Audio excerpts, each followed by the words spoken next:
Nós vamos abrir a palavra do Senhor nesta hora para refletirmos sobre o que Deus quer nos ensinar neste momento. No capítulo 8 da carta que Paulo escreveu aos Romanos, capítulo 8. Essa carta de Paulo aos Romanos, como nós temos dito, é uma das cartas mais significativas. Paulo escreveu várias cartas, mas a carta que Paulo escreveu aos Romanos, ela tem algumas peculiaridades, porque foi a leitura desta carta que acendeu o estupim da reforma protestante. E não somente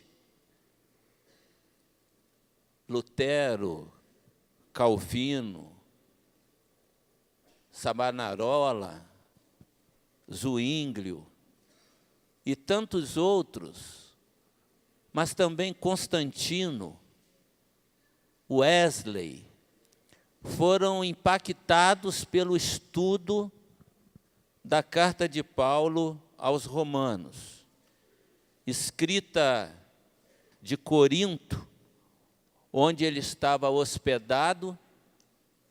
Ele enviou esta carta aos crentes que estavam em Roma, cuja igreja tinha iniciado por um ato de algum peregrino que fora a Jerusalém, e após o Pentecostes, voltou tão impactado pela presença do Espírito Santo em sua vida, que deu início a esta igreja, em Roma, na casa de alguém. E o apóstolo Paulo agora, tendo o desejo de ir para a Espanha, ele escreve orientando a igreja de Roma. E no capítulo 8, que é o capítulo que nós estamos analisando, o apóstolo Paulo, ele faz aqui uma declaração contundente, em forma de poema, ou de um cântico. Essa carta, ela tem a intenção de ensinar àqueles novos crentes que eles não estavam mais aprisionados à lei, mas agora estavam debaixo da graça do Senhor Jesus. Por isto, eu quero falar hoje sobre o sacrifício de Cristo. O sacrifício de Cristo para Paulo foi vital em todos os sentidos. E ele inicia esta carta no capítulo 8 dizendo: portanto, agora nenhuma condenação há para os que estão em Cristo Jesus. Não resta mais condenação. Talvez você diga: mas pastor, e os pecados que eu cometo, as transgressões? Você tem que entender que Jesus Cristo já pagou o preço dos seus pecados e das suas transgressões na cruz do Calvário. Quando o diabo te acusa de alguma transgressão, de algum pecado, e reivindica uma punição a você, Jesus Cristo diz: eu já paguei por ele, eu já paguei por ela. Ele já está livre, ela já está livre. Eu já fui castigado por ele, eu já fui castigado por ela. É por isso que Paulo está dizendo: agora não resta nenhuma condenação mais para aqueles que estão em Cristo Jesus. E ele prossegue dizendo: e por que razão? Porque a lei do Espírito de vida em Cristo Jesus, a lei do Espírito de vida em Cristo Jesus, te livrou da lei do pecado e da morte. Desde que o pecado entrou no mundo, o ser humano passou a viver sob ou debaixo desta lei. Lei de morte, como consequência do pecado. Porque Deus, antes do pecado, já havia sentenciado: o dia em que pecares, morrerás. Por esta razão, Paulo afirma, porque a lei do Espírito de vida.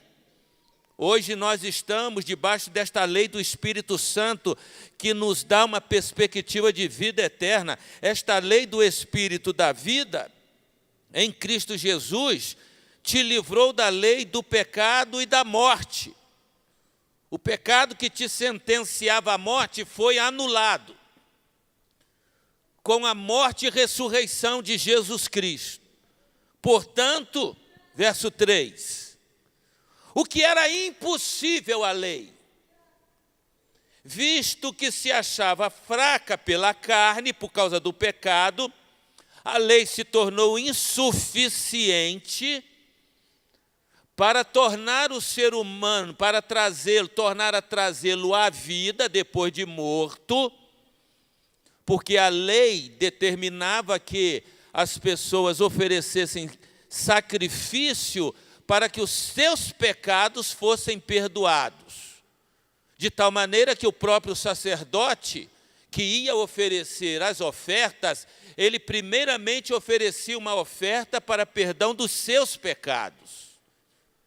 Então Paulo está dizendo, porquanto que era impossível a lei, visto que se achava fraca por causa da carne, por causa do pecado, Deus, enviando o seu próprio Filho em semelhança da carne do pecado, e por causa do pecado na carne, condenou o pecado. Deus se fez homem e veio habitar entre nós na pessoa de Jesus, ou seja, experimentou esta carne, o viver nesta carne, as tentações desta carne, e por ter vivido nesta carne, ele condenou o pecado na carne que ele viveu, ou seja, ele não cometeu nenhum deslize. Ele não cometeu nenhum pecado. A Bíblia diz que nele não houve nem sequer sombra de variação. Amém ou não, amados? Jesus cumpriu toda a lei por mim e por você. Estamos livres dela. Não precisamos fazer nenhuma tentativa como alguns segmentos fazem, de cumpri-la, porque ele cumpriu na sua carne por nós, e por causa do pecado na carne, condenou o pecado. O pecado na tua vida está sentenciado, ele está morto, porque Jesus Cristo te libertou para a glória de Deus Pai. O que fazer com os pecados que eu cometo diariamente?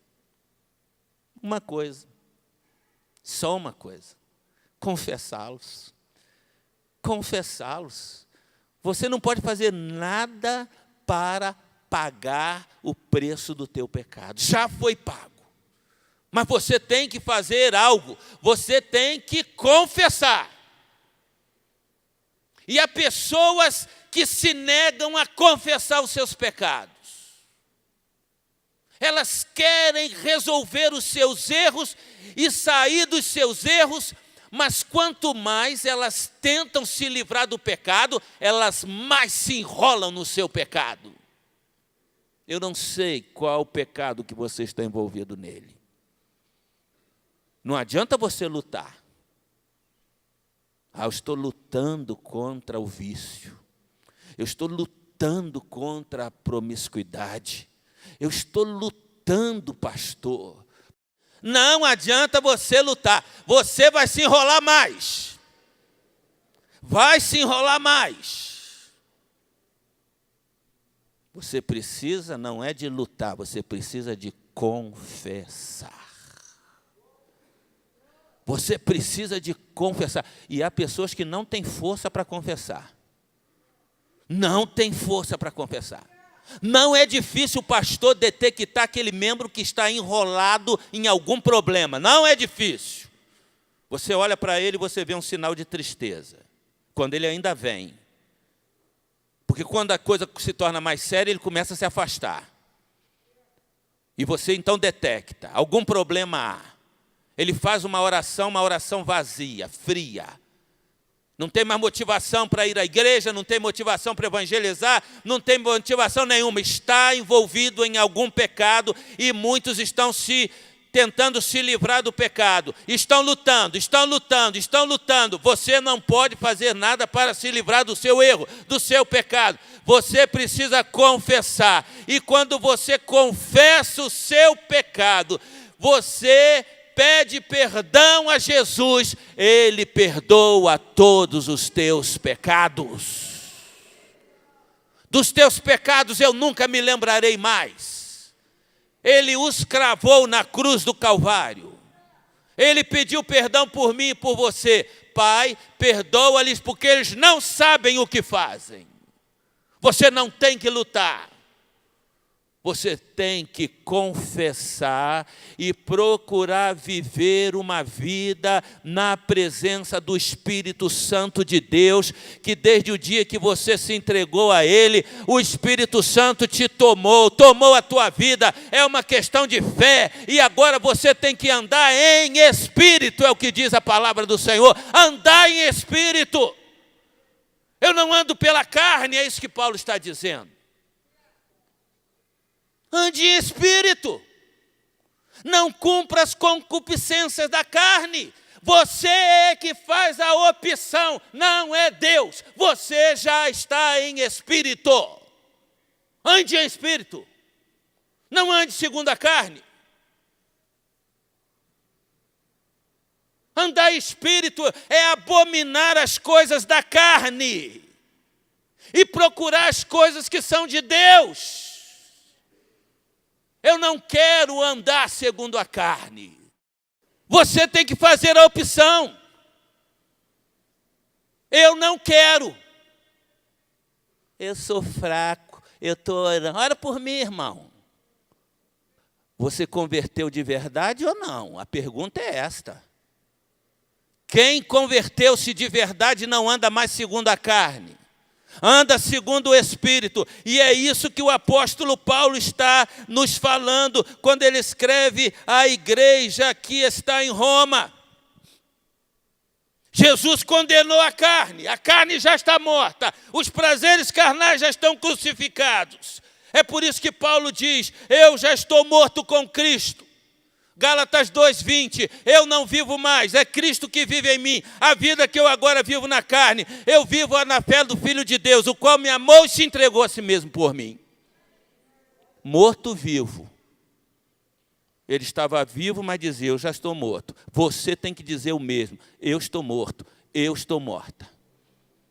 Como assim, pastor? Não fisicamente, mas para os deleites, para os prazeres desta vida.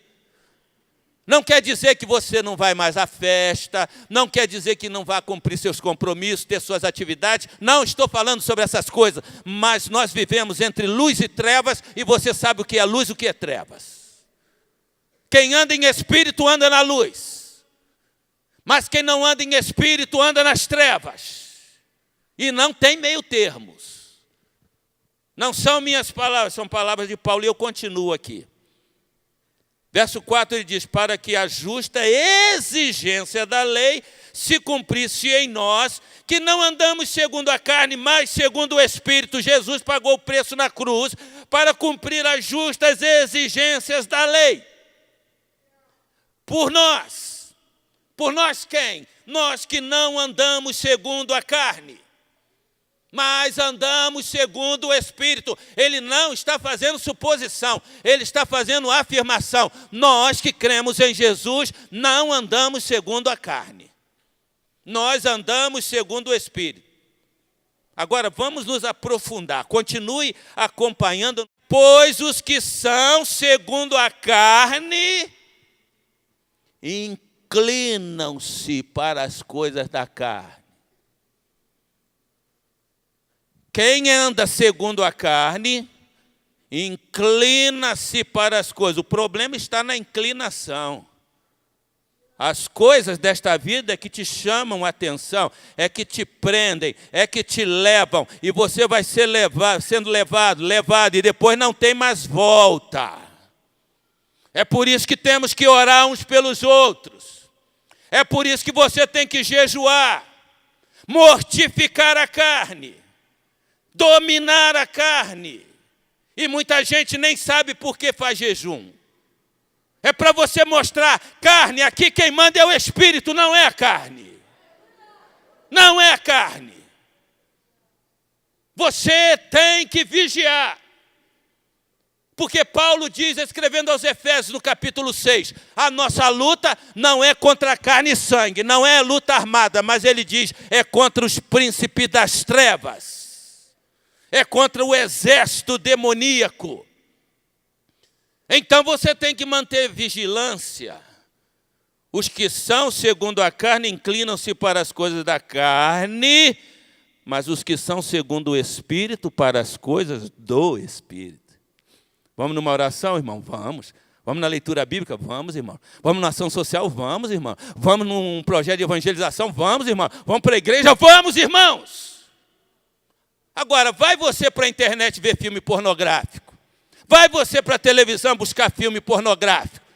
Daqui a pouco a pornografia é uma realidade na tua vida e você está transgredindo a lei de Deus, está traindo sua mulher, está traindo seus filhos, está se traindo a si mesmo, porque você está andando segundo a carne e não segundo o Espírito.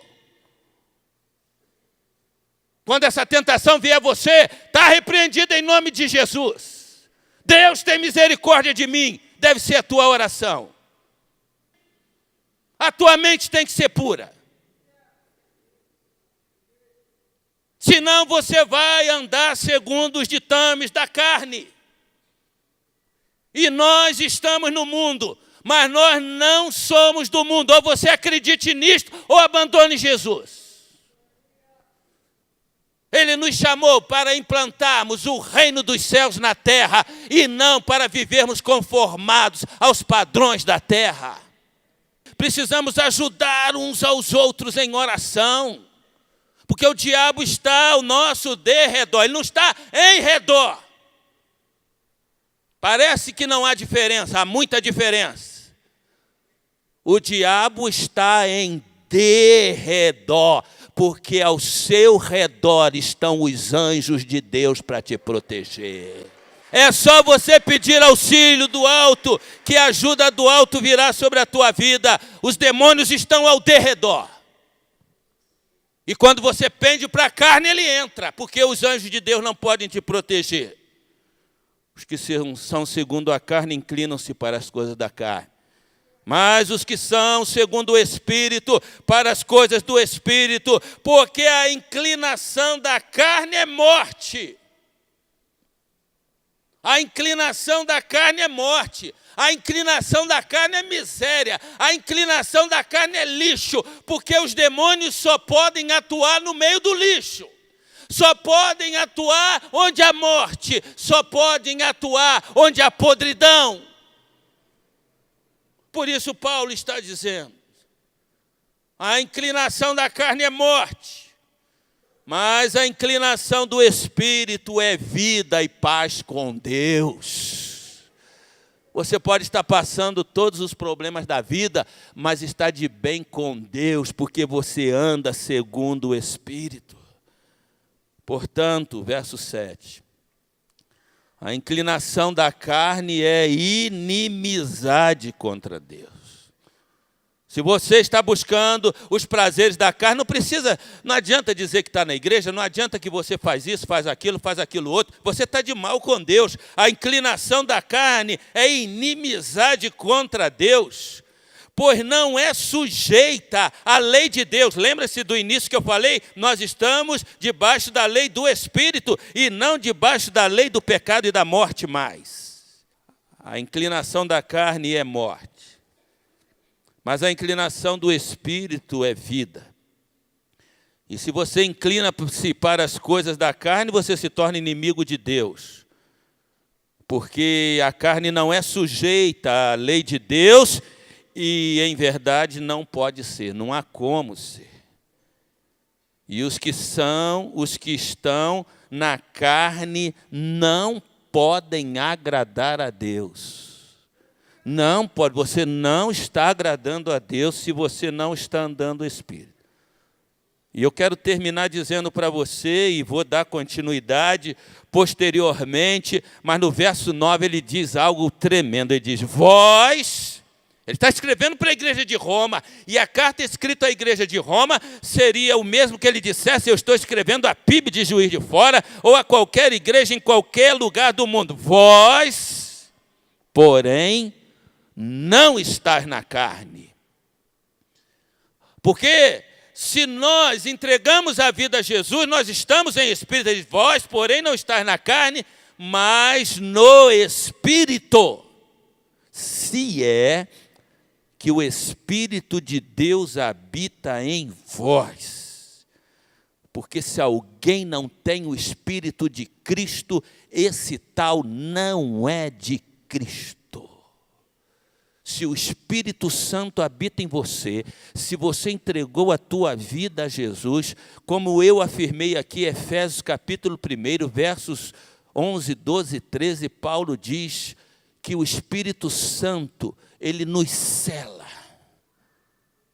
Quando nós cremos em Jesus, nós recebemos o selo do Espírito.